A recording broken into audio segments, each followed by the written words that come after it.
Hello, and welcome to the Ball and All show podcast. My name is Mpomuklani, and you're listening to the Ball and All podcast on this semi-final Saturday in the Basketball Africa League. This is the Basketball Africa League daily recap. I've been doing this from the start of the Basketball League, Africa League, up until now. And so today we saw the semi-finals. It was semi-final Saturday. We had two semi-finalists. It was Zamalek taking on Petro de Luanda of Angola, Egypt versus Angola, essentially. And you get US Monastir of Tunisia taking on the Patriots Basketball Club of Rwanda. I'll give you all the recap of what happened in those games, and then obviously what happens tomorrow on the finals day, and also a little bit about the trophy. It looks so good. So please do follow me on Twitter and on Instagram. My name is Mpomuklani, but my Twitter handle is at Mpomoreki, as you can see over there. I'm also on YouTube, so please do like the YouTube video and subscribe to the channel. I do weekly basketball podcasts on all the basketball that's happening around the world. Right, these 2 weeks have been focusing on the Basketball Africa League. Once I'm done with that, go back to WNBA and the NBA as well. First semi-final was Zamalek taking on Petro de Luanda. Really interesting game for me to see how these two teams come up. Zamalek are the best defense in the league, in the Basketball Africa League, whereas Petro de Luanda are about top three. Between 2 and 3 there, you could put them up there with Monastir. And it honestly came down to that. Lots really disappointing second quarter from Petro de Luanda. They came out of the first quarter with 24 points all tied. But then they lost the second quarter by 16 points, 31-15, and that was detrimental to them. They won the third quarter 17-19 and only lost the fourth by 2 points. So essentially it was that second quarter play, and largely coming out of that second quarter play was the bench scoring. The bench of Zamalek in the entire game outscored the bench of Petro de Luanda 44-27.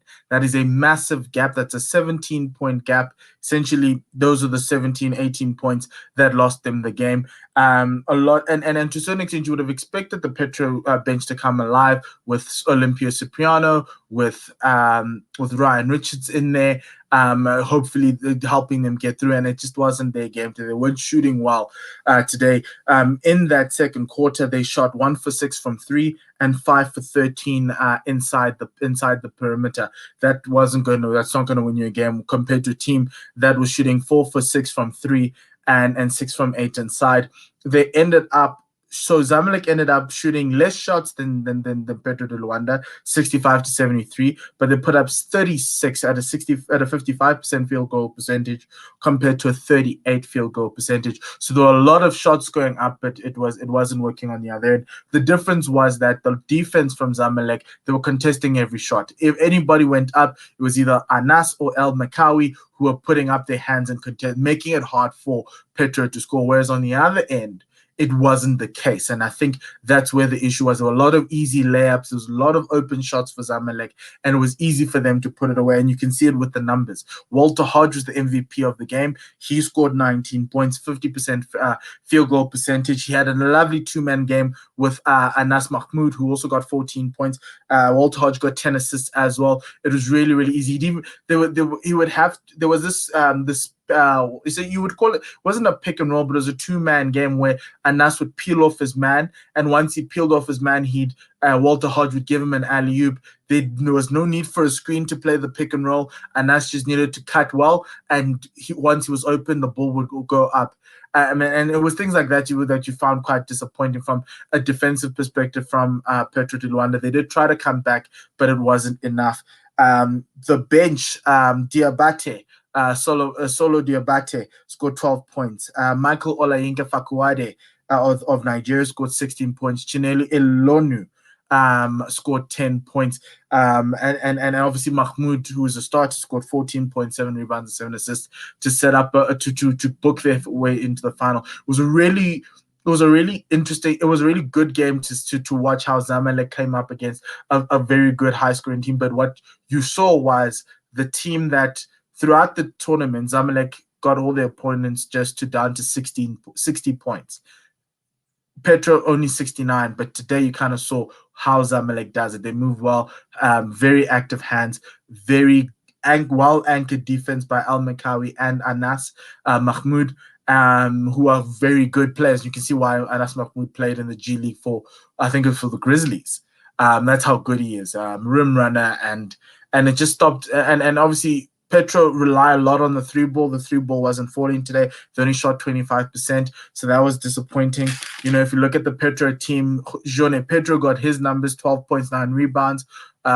Carlos Moraes got his numbers at 18 points. But the guys you were expecting from the bench, Antoine Scott, 4 points in 17 minutes. Cipriano, 8 points in his 15 minutes. It was 3 from 7 from the field. He was really poor. He's normally the three-point sharpshooter, 1 from 4 from 3. Ryan Richards, the center in the middle, he only scored 6 points in his time. It was 15 minutes on the court, 2 for 6. The other center, Vander, who's also very good at shooting from the three, he only had 0 points in his 19 minutes. Nowhere to be seen today. Was only brought in because Jone Pedro got fouled out towards the end of the second half. Some of the rotations with Pedro going small were a little bit questioning, but I kind of felt that with Zamalek closing out the paint, there was nowhere for them to go but to try and jack up as many shots as they did. They jacked up 27 shots from 3, and it just didn't work out from them. So that was the first semi-final. The second semi-final was pitting against, it was a rematch of the Group A Classic between Monastir and Patriots. This time, the Patriots came out into that game hoping to pull up an upset, the Cinderella story of the tournament, but it wasn't to be. The game ended a couple of minutes ago, 87-46, and it was just Monastir all the way. First quarter, it was 16-14 to Monastir, and then in the second quarter, Patriots went 7 minutes without even scoring a point. And in that period, Monastir scored 17 points. They ended up in that quarter 21-8 in the second quarter, but just like the first game, it opened up the gap. And once the gap was opened up, it was really hard to close it. And I think that's the one thing about the BAL is that there are only a few pure scorers on the BAL, in the BAL, who can try and keep you in games. And once the gap goes, you need kind of everyone else to kind of chip in. And once they figure out that you've got your primary scorer, they try and cover that. And so it wasn't working, but maybe obviously going forward, a lot of teams will look for a lot more offensive power going forward. The likes of Terrell Stoglin, who played for who was out of the tournament as well, but he was quite a unique guy because he could score. He didn't need help from others. We spoke about Walter Hodge. He's also kind of that type of pure scorer.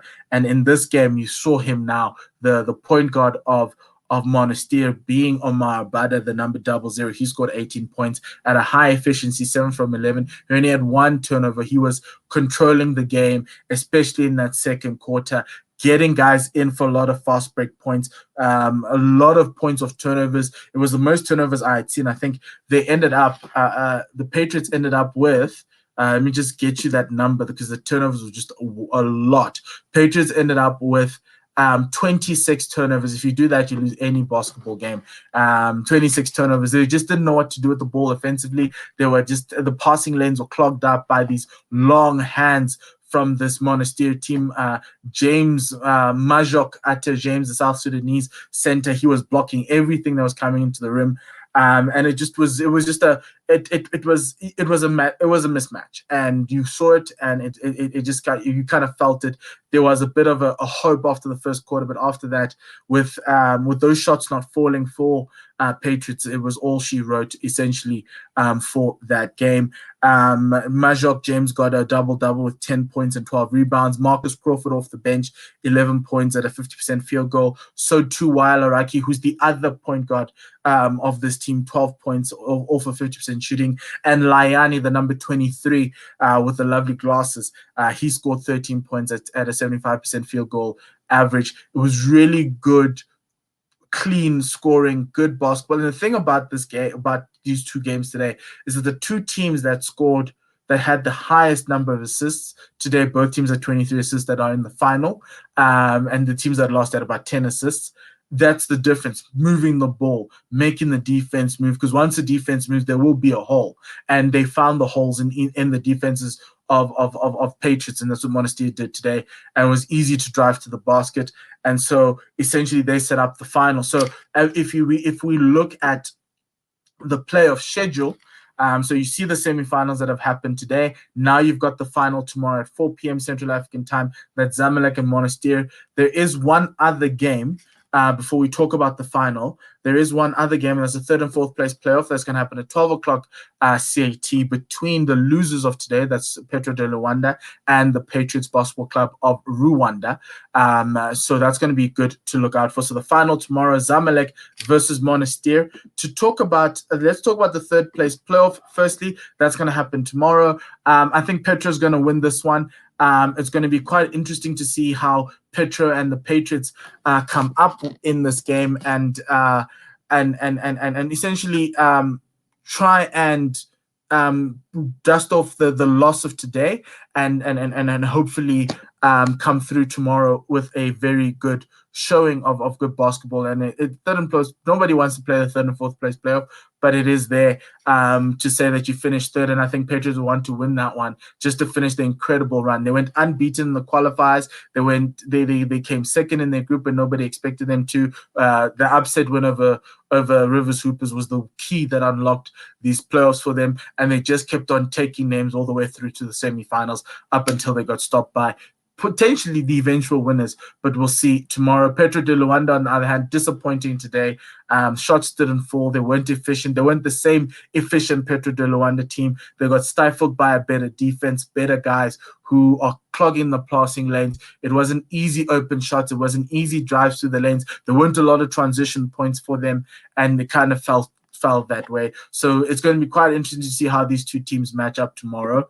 But the final of Basketball Africa League in 2021, the inaugural Basketball Africa League, with a beautiful, beautiful, beautiful trophy. It looks like a tree. Very beautiful golden tree is going to be contested between the North Africans, the neighbors Zamalek against US Monastir of Tunisia. Egypt versus Tunisia, always incredible games in football. Now we're going to have similar in a basketball, and so it's going to be quite interesting to see how this one works out. But from a Monastir perspective, when you look at the Zamalek team, it's stopping Walter Hodge. If you can stop Walter Hodge and deny Anas Mahmoud the ball in the paint, also with Al Makawi, you can find yourself with the trophy and going back to Tunisia with the trophy. Those are the guys who I think you would need to try and stop. And obviously the bench points when they bring their big wings in, Fakuade, Elonu, as well as Abdel Atef off the bench, or Diabate. You just got to be able to obviously single coverage. I don't think it's going to be too much. Just always make sure that there's somebody in the paint, a rim protector there. At James Majok is probably my defensive player of the tournament. He's been very good there. And I think they need to cover that. Offensively, still keep moving the ball, move this defense, make these people move, make Zamalek earn their keep in order for you to be able to win this tournament. The great thing about Monastir is that if they share the ball, they share the points. If guys are hot on the night, they go to them, and that's a beautiful thing about this Monastir team. So too is Zamalek, but Zamalek is obviously quite heavily dependent on Walter Hodge doing quite well, and so too Mohamed Anas Ahmad. But for Zamalek, their key thing is defense. They need to deny the ball for Monastir. They need to defend well in the key, deny the key to Monastir. Monastir like driving easily. They need to do that. Also, didn't stop the ball at the top of the key. I think the main thing about this BAL is that there's not a lot of great guard defensive play. That I've known only a few players who do that really, really well, but the problem is the teams don't use them because normally they're so great defensively, but they're not great offensively. And so you kind of need to put a stop on the ball up front, maybe even double team Abada and get the ball out of his hands, get it to someone else, and try find a way to make this Monastir team play left-handed or on their weak side. And so that's the key for Zamalek tomorrow. And also with Zamalek, you can't have You need to be as efficient as possible tomorrow when you go down the other end, especially against this Monastir side, who are probably the most efficient scoring basketball team in this tournament. They averaged in the regular season before the playoffs 100 points per game, and that was 10 points more than everybody else. And so that's the type of thing that Zamalek are going to be trying to do. They need to be able to put a body on Abada. They need to try and force the other guys to score on top of them. So they need to force all the others, essentially Al Mabruk, Suleiman, and obviously Makrem Ben Ramdan is one of their star players, but you got to get the ball out of those guys' hands and get it into Mabruk or Suleiman. These guys are Tunisian internationals, so they can put them away, but you kind of need to find a way to get them to think differently about their offense, and also try force them out. Try force them out to the paint, to the perimeter. The three-point shooting in this tournament hasn't been great. Zamalek did it today against Petro. They forced them out, and they did quite well. So if they can do that, they could have a hand in this game. But it is a classic North African battle. It's going to be tough. It's going to be incredible. And for the first edition of the BAL, I think it's going to be a great final. So do tune into that. I'll be back tomorrow to give you a recap of the games that happened tomorrow. There will be the final Basketball Africa League daily recap, probably until the next qualifiers that have happened, or even maybe AfroBasket. But I'll let you know as you, and so obviously like the channel and subscribe to the channel, and you'll get my content as it comes out. Also follow me on Twitter and on Instagram at Mpomoreki. So that is the Basketball Daily Recap for semi-final Saturday. We'll see you on final Sunday to find out who will be crowned the champion and the winner of Basketball Africa League 2021. Till then, have a good night, goodbye, and in Setswana, as they say, lesale takagiso.